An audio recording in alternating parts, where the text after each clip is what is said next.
Hi guys, कैसे हो आप लोग। दोस्तों, welcome to another lecture of IOQM/प्री-आरएमओ। अगर आप प्री-आरएमओ की तैयारी कर रहे हैं, इसका मतलब आप अपने जो फियर है उनको फेस कर रहे हैं और रिस्क उठाने का मौका ले लिया है आप लोगों ने। अब दोस्तों, एक चीज आप लोग जानते हैं, प्री-आरएमओ की जो पढ़ाई है वो जेईई एडवांस से भी टफ होती है। इसका मतलब अगर इस लेक्चर में जो चीजें हैं आपको पहली बार में समझ में नहीं आ रही है तो कोई बात नहीं दोस्तों, ये टॉपिक का दर्द है या आप लोगों का दर्द नहीं है। तो प्लीज इन वीडियोस को अपने पेज से देखें। रिकॉर्डेड वीडियोस रखने का सबसे इंपॉर्टेंट रीजन दोस्तों यही है कि आप इनको अपने पेज से देखें। प्लीज एक करेक्ट पोस्चर में बैठकर आप इन वीडियोस को देखें। अवॉइड करें मोबाइल में इन वीडियोस को देखना, टैबलेट या फिर डेस्कटॉप पर देखें। एक अच्छी सी कॉपी बनाइए जिसके अंदर आप लोग को नोट्स बनाने हैं। मेरी बुक सॉल्व करने के लिए एक अलग से होमवर्क कॉपी बनाइए अगर आप प्री-आरएमओ के बिल्कुल सीरियस एस्पिरेंट हैं तो। अगर आप मुझसे लाइव पढ़ना चाहते हैं तो IIT जेईई पे आप लोग सब्सक्रिप्शन ले सकते हैं अनअकैडमी के ऊपर पीजे लाइव कोड यूज करके। उसका जो लिंक है वो डिस्क्रिप्शन में दे रखा है। इससे रिलेटेड जो ये अगर आप मेरी बुक परचेज करना चाहते हैं वो भी आप लोगों को अमेजोन की वेबसाइट पर मिल जाएगी, उसका लिंक भी डिस्क्रिप्शन में दे रखा है। तो दोस्तों, प्लीज इस लेक्चर को अच्छे से एंजॉय कीजिए और happy learning.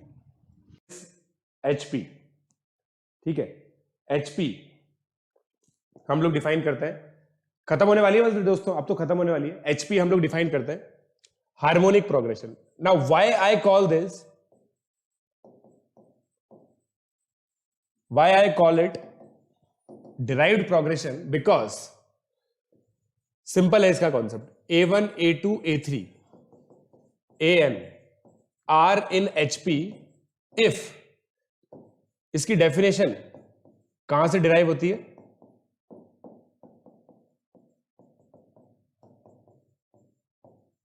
Are in AP। अगर इनके रेसिप्रोकल AP में होंगे तो HP में A1 A से लेकर AN तक की जो सारी टर्म्स है उसको HP में बोला जाएगा। HP का एक बहुत फेमस क्वेश्चन था RMO के अंदर, जो क्वेश्चन आज हम लोग करने वाले हैं। A1 से लेकर AN तक HP में है। अगर 1/A1 1/A2 ये AP में है, तो इसका मतलब क्या हुआ बच्चों कि हम nth टर्म जो इसका वो है ना गोल्डन रूल। गोल्डन रूल क्या है? Convert the problem in AP problem. Simple सी बात है। इसकी प्रॉब्लम तो कैसे सॉल्व होती है? मैक्सिमम प्रॉब्लम ऐसे सॉल्व हो जाती है, convert the problems in AP, right. इसके अंदर प्रॉब्लम्स को हम लोग किस में कन्वर्ट कर देते हैं? AP के अंदर कन्वर्ट कर देते हैं, ठीक है। चलिए, सो अब दोस्तों हम लोग क्या करेंगे, गोल्डन रूल हम लोगों ने बता दिया है आपको, मतलब मैंने बता दिया है। गोल्डन रूल आप लोगों को बता दिया, convert the problems in AP। अब क्या करेंगे हम लोग, जैसे अगर एक सैंपल, अब मैं इसमें nth टर्म लिखता हूं। अब मुझे पता है ये AP में, तो क्या मैं बोल सकता हूं D 1/A2 माइनस 1/A1 हो जाएगा। D तो यही हो जाएगा, T2 माइनस T1, राइट। तो इसकी nth टर्म मैं कैसे लिखूंगा बच्चों?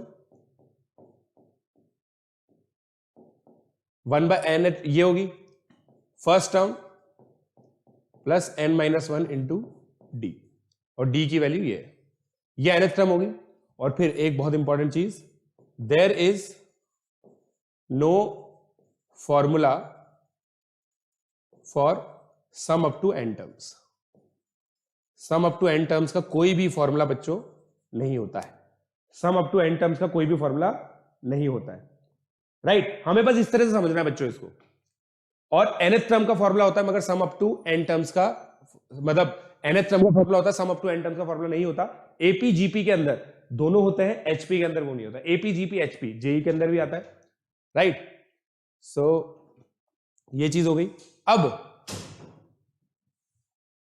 ये चीज लिख ली कि आप लोगों को समझ में आ गई? इसमें कोई डाउट है, कोई दिक्कत है तो बता दो भाई लोग। कोई बात नहीं बेटा, अब एग्जाम आ गए, अब एग्जाम आ गए, एग्जाम आ गए, इसलिए कम बच्चे होते हैं।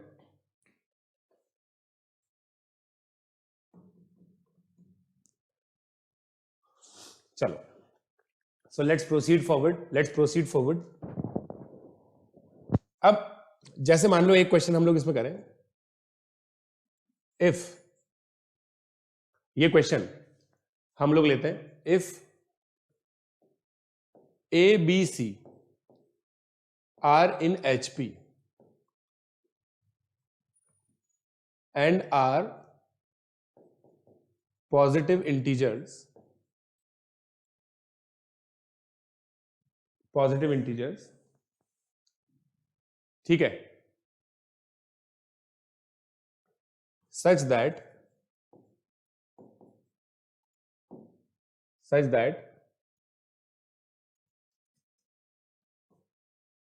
c equal to 5. Find number of a comma b. Unordered चाहिए मुझे, अनऑर्डर्ड चाहिए बेटा, number of a comma b बताओ, अनऑर्डर्ड चाहिए मुझे।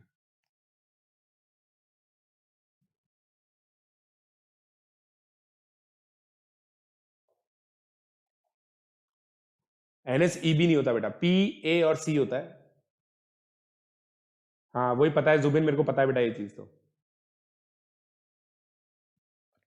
क्योंकि बेटा कोई देखो देविक, जब हम sum up to N term निकालते हैं तो कुछ ना कुछ पैटर्न बनता है बच्चे, कुछ पैटर्न ही नहीं बनता है एचपी के अंदर, इसलिए हम लोग नहीं निकाल पाते सम। और क्या,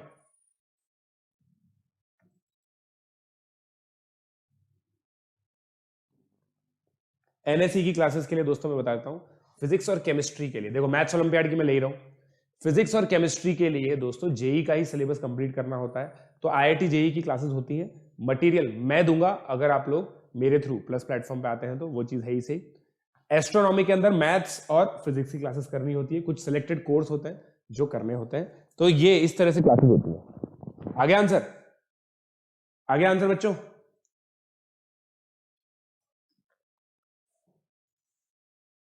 ये काफी क्लासिक क्वेश्चन है एचपी का, काफी क्लासिक क्वेश्चन है एचपी का।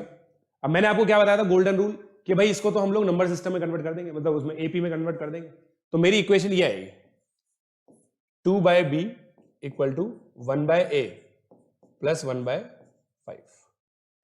ये आ जाएगा, ये आ जाएगा।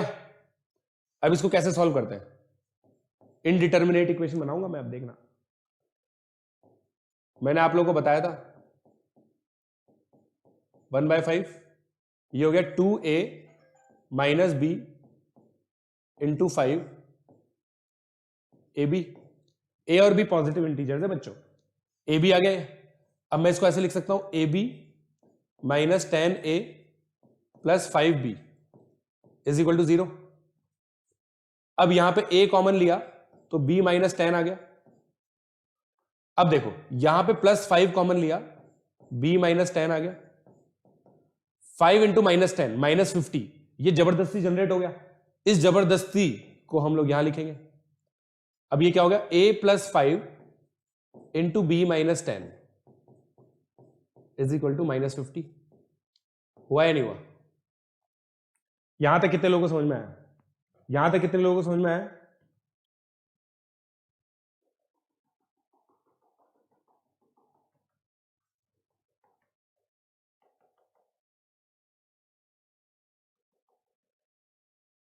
बेटा फिजिक्स केमिस्ट्री मैं थोड़ी पढ़ाऊंगा, और फंक्शन में 4 बजे 4 बजे पढ़ाता हूं बेटा, नो।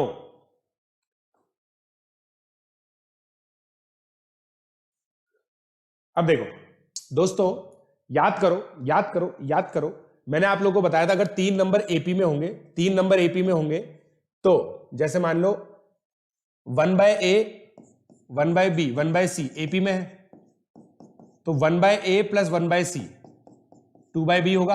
ये प्रॉपर्टी लिखवाई थी मैंने एपी के अंदर, एपी के अंदर ये प्रॉपर्टी लिखवाई थी, तो इसीलिए लिखा है मैंने ये। अब मैंने इसको इस तरह से सॉल्व किया,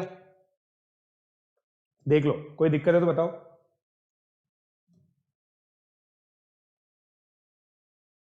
क्लियर है? अब समझ में आया? चलो वेरी गुड।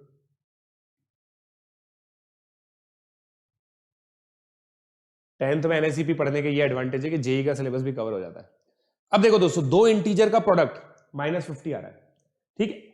अब मैं -50 को अलग अलग तरीके से लिखने की कोशिश करता हूं, देखना -50 को मैं कैसे लिखूंगा। ए,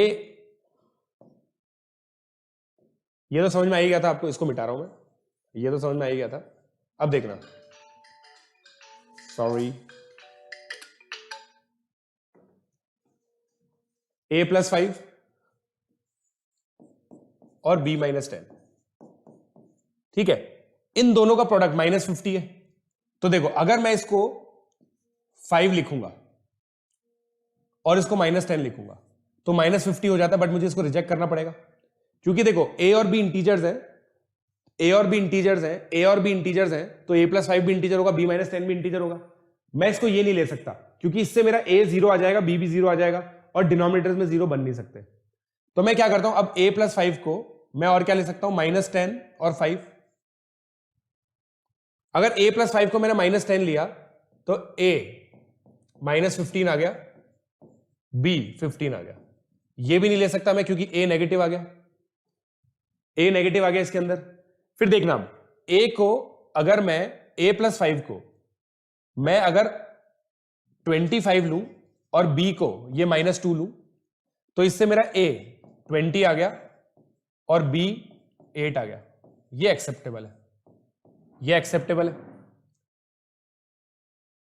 ये एक्सेप्टेबल है। ठीक है, इसको मैं 10 लेता हूं, इसको मैं -5 लेता हूं, तो देखना a की वैल्यू मेरी 5 आएगी, b की वैल्यू मेरी 5 आएगी। ये भी एक्सेप्टेबल है, ये भी एक्सेप्टेबल है। दो सॉल्यूशन आ गए। इसी तरह से हिट एंड ट्रायल करना पड़ेगा बच्चों। और कुछ कॉम्बिनेशन बना सकते हो क्या आप? देखो आपको ये चीज समझ में आ रही है कि a पॉजिटिव है, a+5 पॉजिटिव होगा, तो a+5 को तो पॉजिटिव ही लेना पड़ेगा आपको, इसको आपको नेगेटिव लेना पड़ेगा। तो सारे पॉजिटिव लिख लो 5 से बड़ा। 5 से बड़ा पॉजिटिव या तो 10 हो सकता है या 25 हो सकता है, और कोई तरीका है क्या? 50 हो सकता है, और इसको -1 कर दो। अगर ये 50 हो गया तो a की वैल्यू 45 आ गई और b की वैल्यू 9 आ गई। समझ में आ रही है क्या बात? समझ में आ रही है क्या? 3 सॉल्यूशन आए।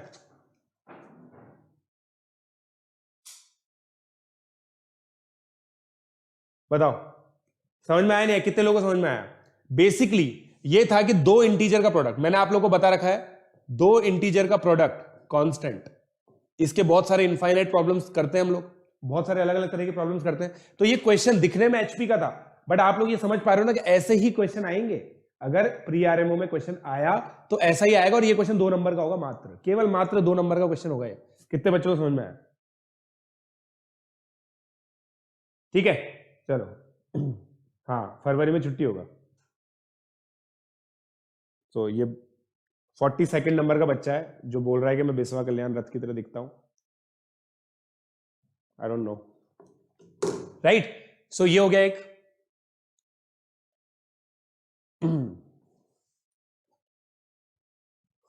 अब ये क्वेश्चन देखते हो,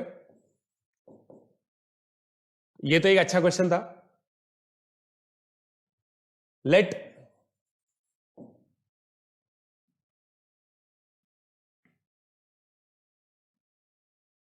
let 1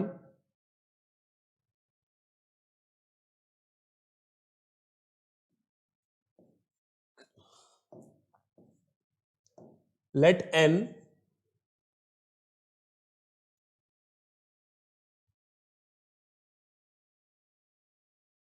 numbers, n positive integers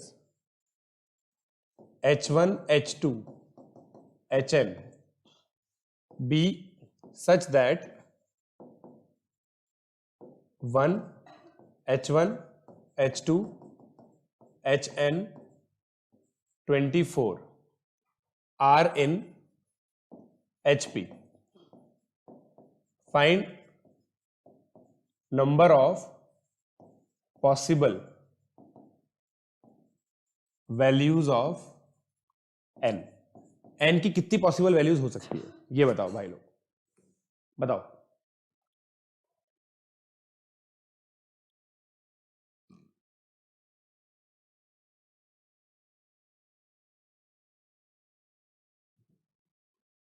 बताओ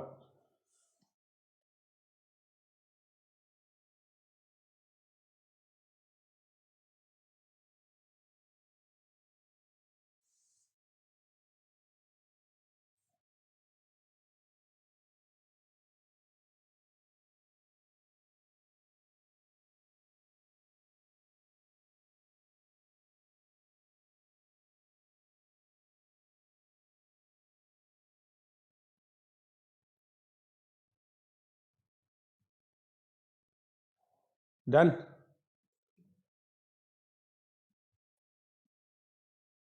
31 तक खत्म हो जाएगी बेटा, इस वीक और है, फिर 1 महीने छुट्टी लूंगा मैं, 1 महीने छुट्टी लूंगा मैं, फिर इस हफ्ते और है क्लासेस बस।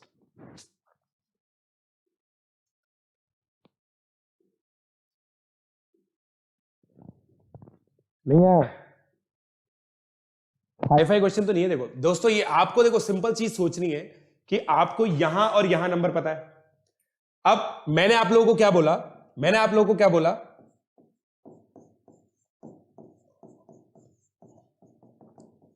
कि भाई ये एपी में, ये एपी में, अब आपका H1 H2 ये सब पॉजिटिव इंटीजर्स है, पॉजिटिव इंटीजर्स आएंगे। तो अब देखना मैं आप लोगों को बताता हूं।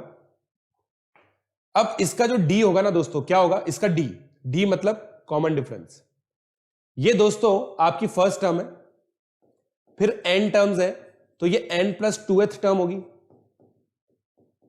n+2th टर्म होगी, राइट। इसका मतलब 1/24 -1 अपॉन n+2 -1, ये D होगा। तो D क्या आ गया बच्चों आपका, D क्या आ गया आपका बच्चों, बच्चों D क्या आ गया, -23/24 अपॉन n+1, मतलब D क्या आ गया दोस्तों, -23/24 n+1, ये D आ गया दोस्तों आपका, ये D आ गया। देख लो, कोई दुविधा हो तो बता दो, कोई दुविधा हो तो बता दो दोस्तों। n 6/7 का है, हाँ। अब देखो, अब मजा आएगा आपको, अब आपको मजा आएगा। अब देखना मेरा विजुअलाइजेशन, मैं 1 को लिखूंगा 24/24 और 1/24, राइट। दोस्तों ये नंबर एपी में, ये नंबर एपी में, ये सारे नंबर्स एपी में, राइट। डिनोमिनेटर में अगर सबके 24 में ले आऊं तो न्यूमरेटर वाले सारे नंबर एपी में होने चाहिए। मैंने आप लोगों को बचपन में एक चीज बताई थी कि अगर किसी भी एपी की हर एक टर्म को एक कांस्टेंट से डिवाइड करो तो रिजल्टेंट एपी होता है। तो अब ये एपी है तो न्यूमरेटर सब एपी में बनेगा, बनेगा नहीं बनेगा बताओ, बनेगा नहीं बनेगा। n+2th टर्म कैसे आई बच्चों, मेरे ये देखो, ये n टर्म्स है, ये पहला, ये दूसरा, ये तीसरा, तो ये n+1th टर्म ये होगी। अगर ये n+1th होगी तो ये n+2th होगी। अब ये n+2th टर्म होगी तो d कैसे निकालूंगा मैं, d का मैंने आपको फॉर्मूला बताया था बच्चों, tj - ti। जब आप लोग बोल रहे थे ना कि सर बहुत इजी पढ़ा रहे हो आप, तब मैंने ये प्रॉपर्टी पढ़ाई थी, भूल गए ना आप लोग। इसलिए मैं कहता हूं बेसिक्स पे ध्यान रखने चाहिए, बेसिक्स को बिल्कुल कंठस्थ होना चाहिए आपको, कंठस्थ मतलब मेमोराइज हो जाना चाहिए, समझे। ये बनेगा, यहां तक क्लियर है।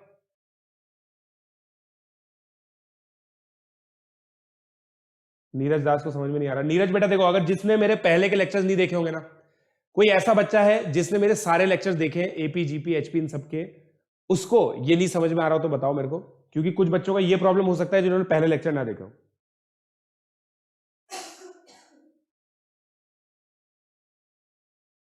हाँ ये तो है, तुम्हारा बचपन ही तो चल रहा है अभी अनुज, कर रहे हैं अभी, आगे वाले टर्म्स को भी करेंगे। इसका मतलब मुझे इसको 24/H1, 24/H2, 24/H3 लिखना पड़ेगा। अब देखो, अब आपको मजा आ जाएगा। इसका मतलब क्या मैं कह सकता हूं कि 24, 20 ये ऐसे नंबर्स होने चाहिए, H1 H2 H3 ये सब ऐसे नंबर्स होने चाहिए जो 24 को डिवाइड करते हो। HI मस्ट डिवाइड 24, होना चाहिए नहीं होना चाहिए बताओ, होना चाहिए नहीं होना चाहिए, होना चाहिए नहीं होना चाहिए।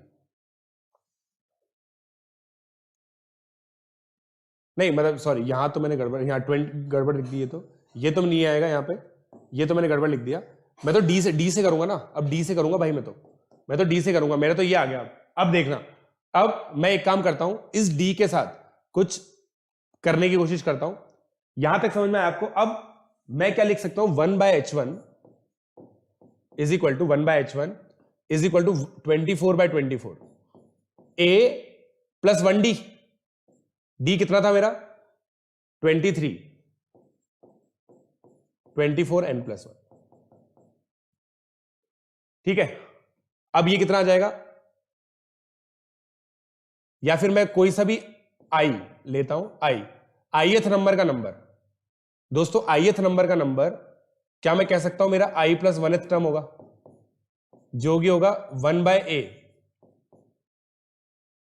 प्लस आई इंटू डी, और a क्या है मेरा 24/24, पहला टर्म मेरा 24/24 है, प्लस i इंटू -23/24 n+1, मुझे n की वैल्यूज निकालनी है। ठीक है, अब मैं इसको फैक्टराइज करता हूं, मतलब 24 - 23i अपॉन 24 इंटू n+1, यह आएगा भाई लोग। अब देखो, है ना, ये 1/hi है। अब देखना ये है इंपॉर्टेंट, क्या मैं कह सकता हूं hi मेरा 24 into n+1 upon 24 n+1 -23i होगा। इसको मैं ऐसे लिख सकता हूं 24 n+1, थोड़ा टफ क्वेश्चन है, -23i plus 23i upon -23i, right. इसको मैं लिख सकता हूं 1 plus 23i upon 24 n+1 -23i, इसको ऐसे लिख सकते हैं दोस्तों।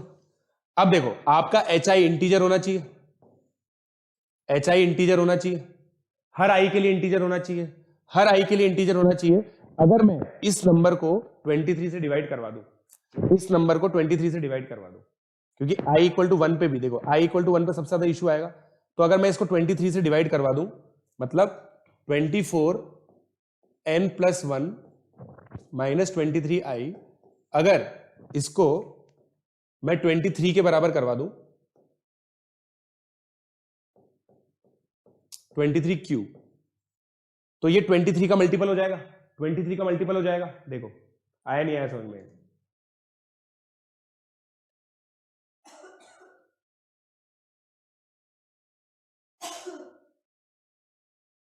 वापस से समझाता हूं भाई, देखो वापस से एक चीज समझने की कोशिश करो आप लोग, कि स्टार्टिंग से देखते हैं, ये नंबर एपी में है, मैंने डी निकाला, ठीक है। अब मुझे पता है कि इसकी जो nth टर्म होगी वो होगी 1/a plus n-1 into D. ए ये है बच्चों, बी ये है, ठीक है, ये होगी, डी मेरा आ चुका है। अब मैंने आप लोगों के लिए यहां पे ये निकाल के दिया है और पूरा फाइनली इस एक्सप्रेशन पे पहुंचा। अब मुझे चाहिए कि एच आई एक नेचुरल नंबर होना चाहिए, ये एक नेचुरल नंबर है, इसका मतलब ये भी एक नेचुरल नंबर होना चाहिए, ये एक नेचुरल नंबर होना चाहिए, होना चाहिए नहीं होना चाहिए, ये एक नेचुरल नंबर होना चाहिए। इसका मतलब सबसे बेस्ट गैस क्या है मेरा, कि मैं इसको देखो आई अलग अलग वैल्यू के लिए, आई की अलग अलग वैल्यू के लिए ये नेचुरल नंबर होना चाहिए, ठीक है। तो मैं बाउंड्री केसेस देखता हूं, बाउंड्री केसेस मतलब वापस से देखो, यहां पे पूरा वापस से समझेंगे हम लोग, मतलब पूरा देख लिख लेना आप लोग, पहले मैं यहां पे आपको समझा देता हूं। 24 n+1 -23i, तो अब देखो i की वैल्यू मैं 1 डालता हूं, फर्स्ट नंबर को मैं इंटीजर बना देता हूं, 24 n+1, ये आ गया। अब n की कोई सी भी वैल्यू इसको इंटीजर बना सकती है क्या? n की कोई सी भी वैल्यू इसको इंटीजर बना सकती है क्या, बताओ? n की कोई सी भी वैल्यू इसको इंटीजर बना सकती है क्या, बताओ? n की अगर मैंने h1 ले लिया, i = 1 ले लिया बेसिकली, अब मुझे बताओ n की कौन सी वैल्यू इसको इंटीजर बनाएगी? क्या मैं कह सकता हूं n की केवल एक वैल्यू है 0 जो इसको इंटीजर बना सकती है, और कोई भी वैल्यू इंटीजर नहीं बना सकती, क्योंकि n एक होल नंबर है। मानते हो ये बात? मानते हो ये बात मेरी? अगर मैंने i की वैल्यू 1 ली, कितने लोग ये बात मानते हैं? राइट, तो n = 0 आ गया। अब n = 0 आ गया, इसका मतलब h1, n तो मैं 0 नहीं ले सकता, n को मिनिमम 1 तो लेना ही पड़ेगा मुझे, वरना मैं अगर मैंने n को 1 ले लिया, अगर मैंने n को 0 ले लिया, तो मैंने फिर इंसर्ट क्या किया बीच में, 1 और 24 के बीच में पॉजिटिव इंटीजर आएंगे कैसे? समझ रहे हो? तो n की वैल्यू मिनिमम 1 होनी चाहिए कि ताकि एक नंबर तो मुझे मिले बीच में डालने के लिए। तो मैंने ये प्रूव कर दिया कि भाई h1 जो है ना, h1 वो कभी भी इंटीजर नहीं हो सकता, पॉजिटिव इंटीजर नहीं हो सकता। h1 can not be positive integer, it implies no such value of n, no such value of n can exist. तो नंबर ऑफ वैल्यूज क्या आएगा answer? 0, no such value exist.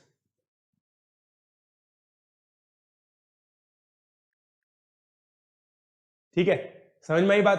तो इसमें देखो ये बिल्कुल प्रॉपर, मैं आपको इसी से रिलेटेड एक आरएमओ की प्रॉब्लम कराऊंगा, उसी पे मैंने इस प्रॉब्लम को मॉडल किया है बेसिकली, उसी पे मैंने इस प्रॉब्लम को मॉडल किया है। ये आराम से प्री आरएमओ में 5 नंबर का क्वेश्चन आ सकता है। ये क्वेश्चन प्री आरएमओ में 5 नंबर का क्वेश्चन भी आ सकता है दोस्तों। Find number of possible values of n, 0 इसका आंसर है। राइट, बहुत अच्छा लेवल था ये, बहुत अच्छे लेवल का क्वेश्चन था, है ना? It's a very tough question इसमें, क्योंकि देखो मल्टीपल, पहली बात तो आपको 2 वेरिएबल से खेलना पड़ रहा है, n+1 और i। ये देखो 2 वेरिएबल से खेलना पड़ रहा है। उसके बाद आपने कंक्लूड कैसे किया कि भाई h की वैल्यू 1 डालने पे कोई ऐसी वैल्यू आ रही है क्या जिसपे ये इंटीजर आ जाए? कोई इंटीजर आएगा ही नहीं, इंटीजर आ ही नहीं सकता है, और इंटीजर नहीं आ सकता तो आपका काम खत्म, पैसा हजम।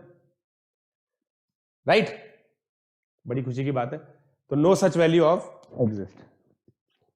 अब मैं आपको बताता हूं आरएमओ में क्या पूछा था। अब मैं आपको बताता हूं आरएमओ में क्या पूछा था। ये क्वेश्चन देखना, आरएमओ में क्या पूछा था? Prove that there exist finite positive integers in HP. ठीक है, ये था। फिर नेक्स्ट क्या था? इसका 2 पार्ट थे। Prove that there does not exist any infinite HP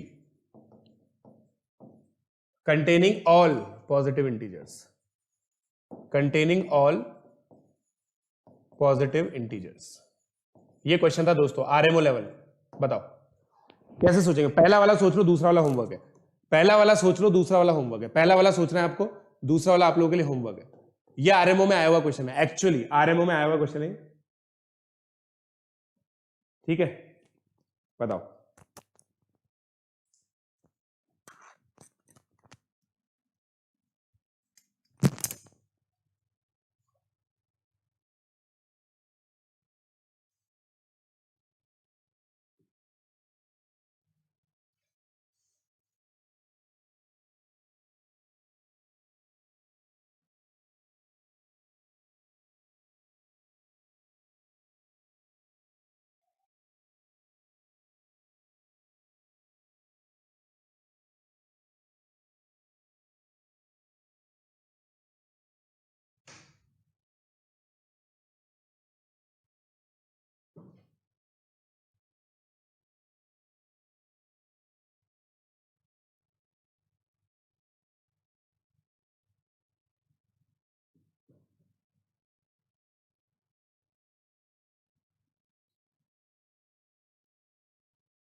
हो गया भाई लोग?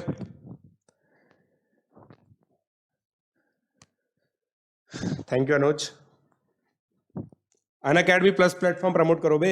अनअकैडमी प्लस प्लेटफॉर्म बहुत शानदार प्लेटफॉर्म है। तुम में से कितने लोग सोच रहे हैं आने वाले टाइम में प्लस प्लेटफॉर्म पे आने का? तुम में से कितने लोग सोच रहे हैं प्लस प्लेटफॉर्म पे आने का?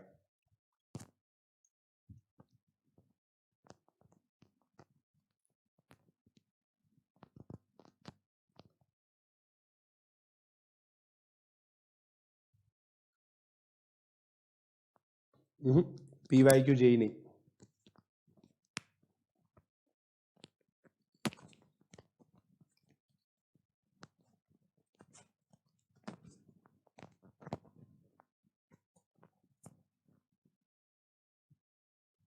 यार एक चीज बताओ, अगर आप लोग संतुष्ट हो अपनी ऑफलाइन कोचिंग में तो ऑनलाइन पढ़ने की बात हो, मेरे को ये चीज समझ में नहीं आती। खैर, कुछ बच्चे चाहते हैं कि उनको डाइवर्सिटी मिले। तो दोस्तों पहले वाले में देखो क्या शानदार इसका उन्होंने प्रूफ बताया था कि भाई n factorial upon 1, n factorial upon 2, n factorial upon 3, n factorial upon n are in HP। बताओ है या नहीं, है या नहीं?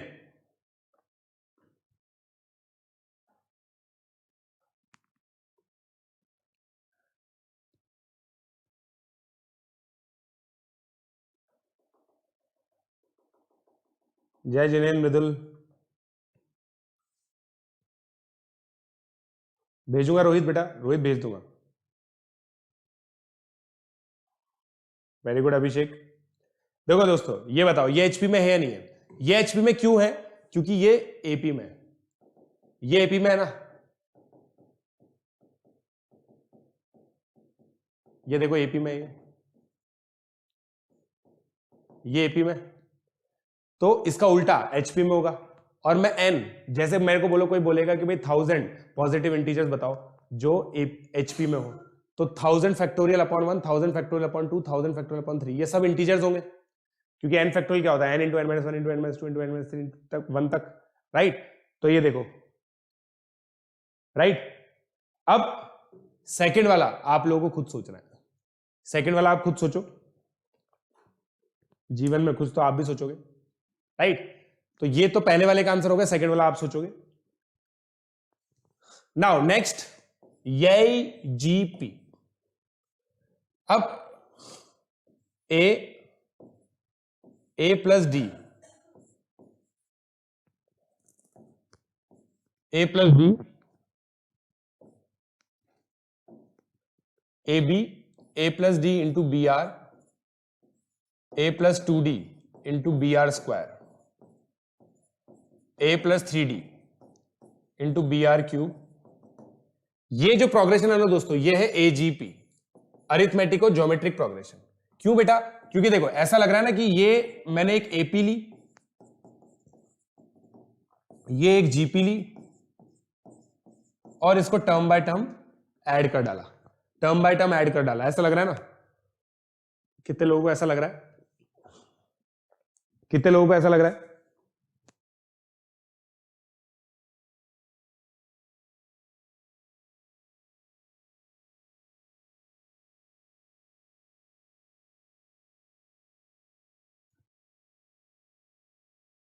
ओके शौर्य,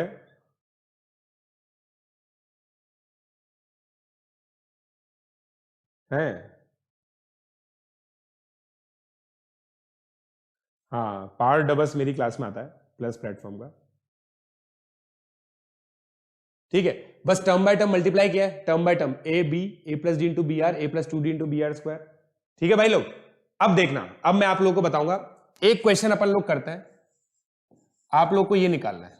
मान लो 1 प्लस 3, देखो ये तो एपी है, ये तो एपी है, और ये जीपी है।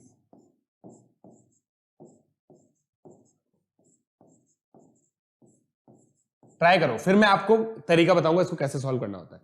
ये एजीपी है, एजीपी में दोस्तों सम ही निकालना आता है बस।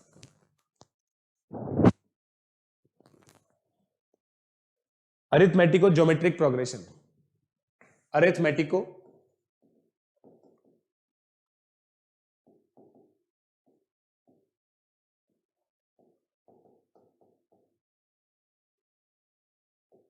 प्रोग्रेशन ये होता है। नहीं, मृदुल प्लस में नहीं है, मृदुल प्लस पे नहीं है।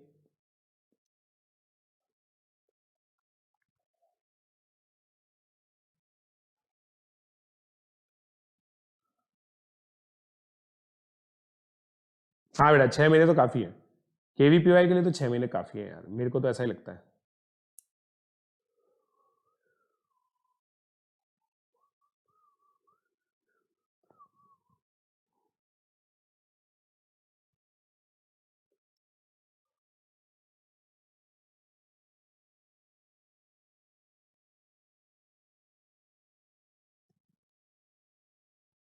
बताओ लोग भाई लोग।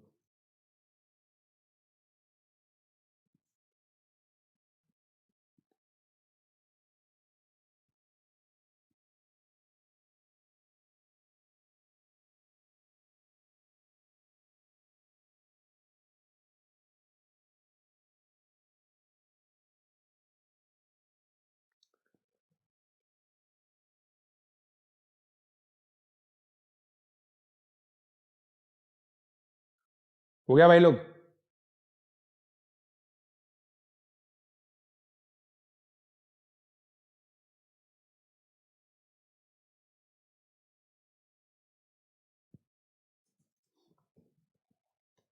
डन। Don Jonathan don.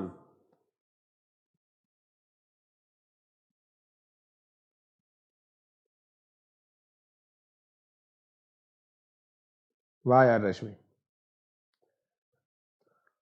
हाँ आर्यन विशाल भी है प्लस प्लेटफॉर्म पे। इसमें देखो दोस्तों यही होता है, आर जो इसमें कॉमन रेशियो है ना उससे मल्टीप्लाई करो, कॉमन रेशियो से मल्टीप्लाई कर दिया, इसको ऐसे लिख लो और फिर एक टर्म शिफ्ट कर दो। फिर क्या होता है ना, देखो एक टर्म आपने शिफ्ट कर दी ना, डिनोमिनेटर एक तो सेम बन गया और एपी की वजह से यहां सब जगह डी डी डी बन जाएगा। तो s बाई टू सब्ट्रैक्ट कर दो, 1 plus 2/2 plus 2/2 square plus 2/2 cube, right.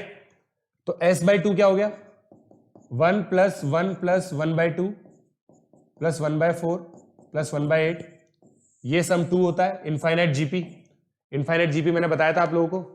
तो s बाई टू 1 प्लस 2, तो s कितना हो गया 6। तो एजीपी के क्वेश्चन इस तरह से सॉल्व किए जाते हैं दोस्तों।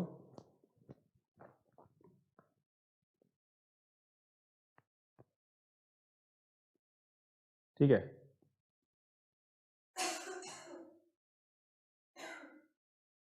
फॉर्मूला नहीं आता यार मेरे को।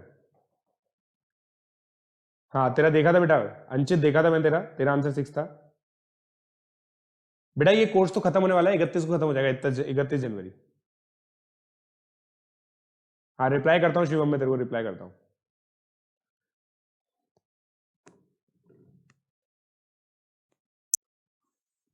ठीक है चलो, अब एक क्वेश्चन करते हैं।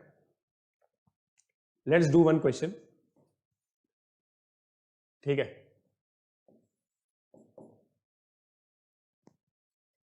Late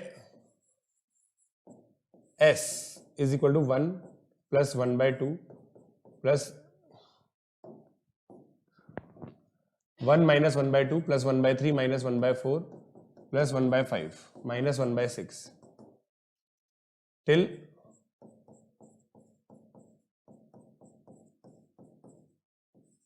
2020।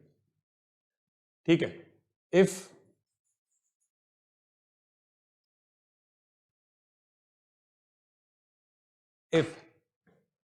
s can be written as 1 by n plus 1 by n plus 1, find value of n, find value of n। एक बार बताना तो, ये ट्राई करो एक बार। एनएमटीसी की बेटा, एनएमटीसी 11th में तैयारी करने के लिए सिंपल प्री आरएमओ आरएमओ की तैयारी कर लो, उससे हो जाएगा। एनएमटीसी उससे हो जाएगा। बस इंटर के अंदर क्या होता है, 11th क्लास के अंदर कैलकुलस भी आती है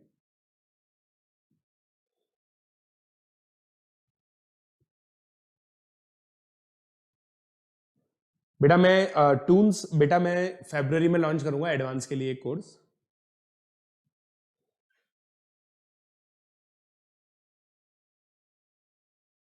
यस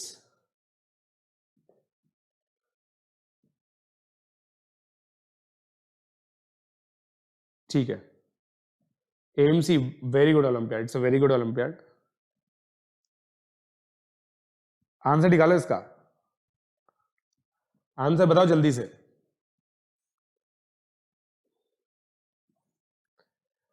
बीस मार्च के बाद मैं कंटिन्यू करूंगा, 20 मार्च के बाद कंटिन्यू करूंगा दोस्तों, 20 मार्च के बाद कंटिन्यू करूंगा मैं।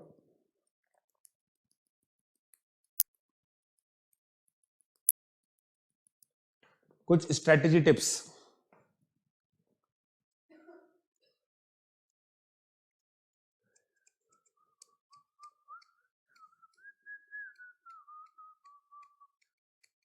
ले ना, आंसर बताओ, आंसर बताओ, आंसर क्या आएगा?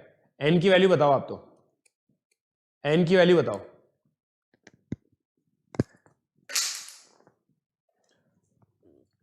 ये तो हमको भी समझ में आ रहा है।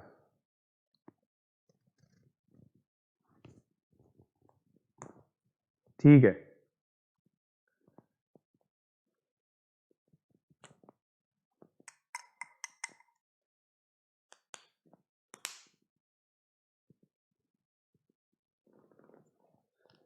ठीक है। हाँ तो बताओ ना, आंसर तो बताओ मृदुल, आंसर बताओ। नहीं बन रहा है, नहीं हो रहा।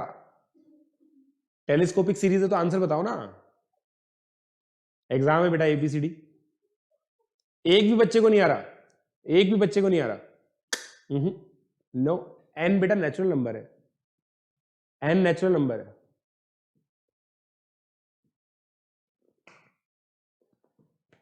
चलो भाई लोग, मैं बताता हूं। अब हमारी बारी आ गई, हमारी बारी आ गई है। देखो दोस्तों, एस को मैं ऐसे लिख सकता हूं क्या?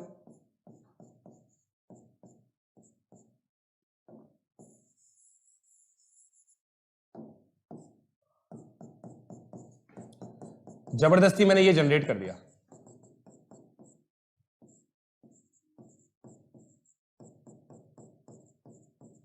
अब देखो, मैंने एक बार 1/2, 1/4, 1/6 ऐड किया तो एक बार सब्ट्रैक्ट करना पड़ेगा। एक बार ऑलरेडी सब्ट्रैक्ट हो रहा था, तो -2 टाइम्स इसको मैं ऐसे लिख सकता हूं,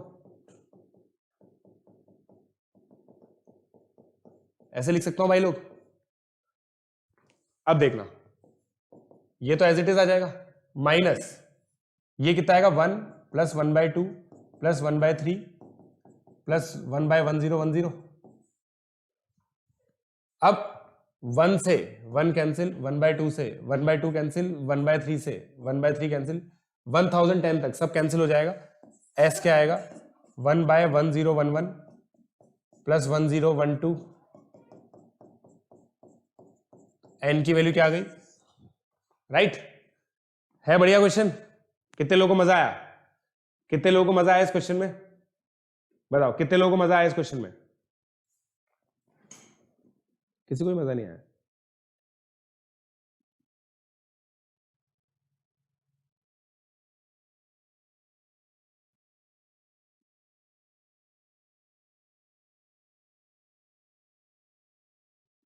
गुड।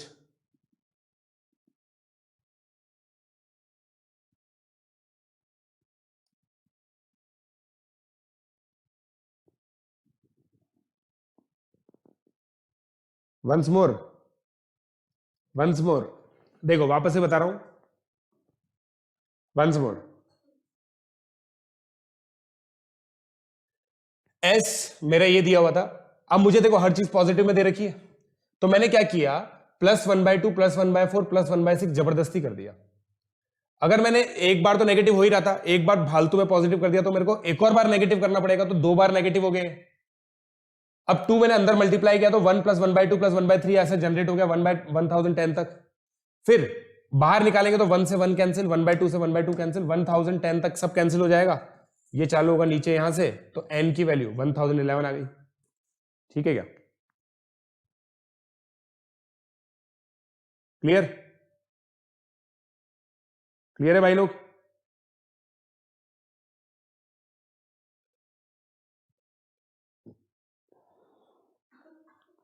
एक मिनट रुको यार।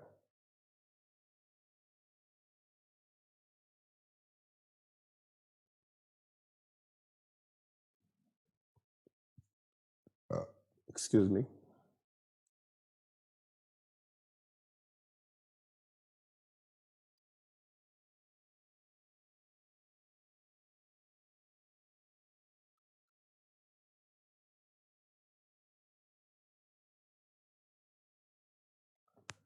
डन हो गया ना? चलो, नहीं एन की बेटा यही वैल्यू अपन ने यूनिकली आइडेंटिफाई किया है, इसको यूनिकली आइडेंटिफाई किया है। देखो आप, यूनिकली आइडेंटिफाई किया है बच्चों इसको।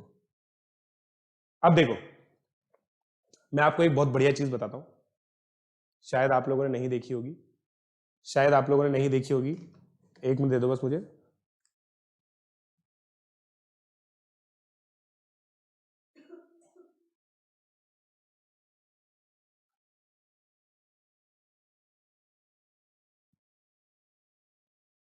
एक मिनट रुक जाओ बस।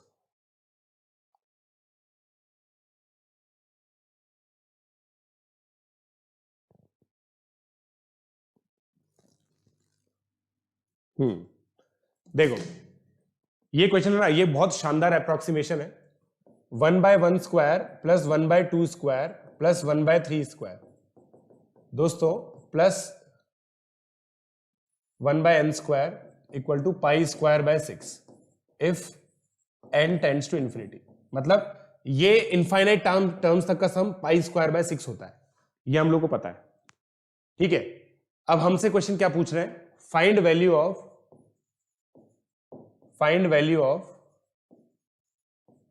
1/1 square plus 1/3 square plus 1/5 square plus 1/7 square. मान लो ये जो सम है ना, ये हमें पाई स्क्वायर बाय n दे रखा है। फाइंड n की वैल्यू आपको निकालनी है, इस n की वैल्यू निकालनी है, ठीक है। जल्दी निकालो बेटा, प्रैक्टिस लगती है कृष्णा, इसके अंदर तो प्रैक्टिस लगती है कृष्णा, बेटा इसके अंदर प्रैक्टिस लगती है, अपन प्रैक्टिस से सीखेंगे।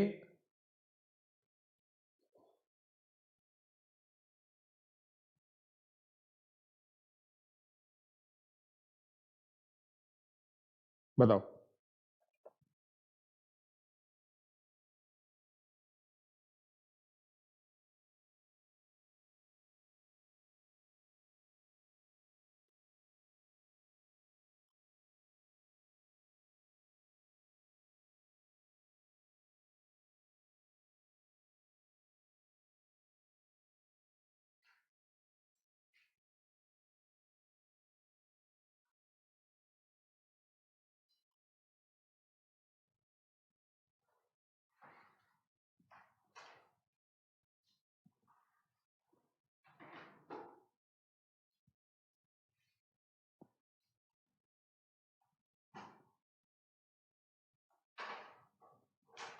हो गया?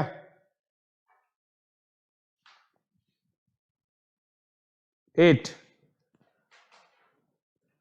चलो देखते हैं। अब देखो दोस्तों, बहुत सिंपल क्वेश्चन है, जो चाहिए उसको अलग कर लो, जो चाहिए उसको अलग कर लो।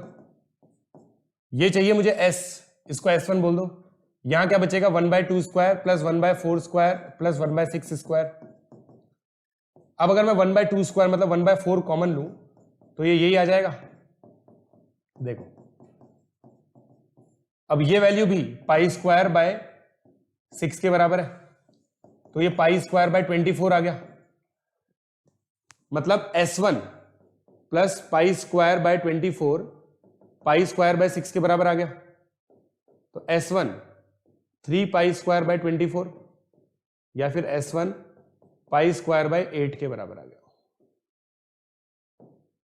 ठीक है भाई लोग, देख लो, कोई दुविधा हो तो बता दो। 8 आ गया? क्लियर? चलो, सो दोस्तों आज इतना सा ही लेक्चर था। Thank you for listening me, है ना। इसको वापस से देखने की कोशिश करना, ये एक अप्रोक्सीमेशन है पाई का, बहुत अच्छा अप्रोक्सीमेशन माना जाता है, राइट। चलिए, सो सीक्वेंस एंड सीरीज का सारा आई होप आप लोगों ने डीपीपी कर लिया होगा। कल वापस से नेक्स्ट 15 क्वेश्चंस की डीपीपी सॉल्यूशंस में डालूंगा, जैसे मैंने बाकी के डाले थे। So thank you for listening me out.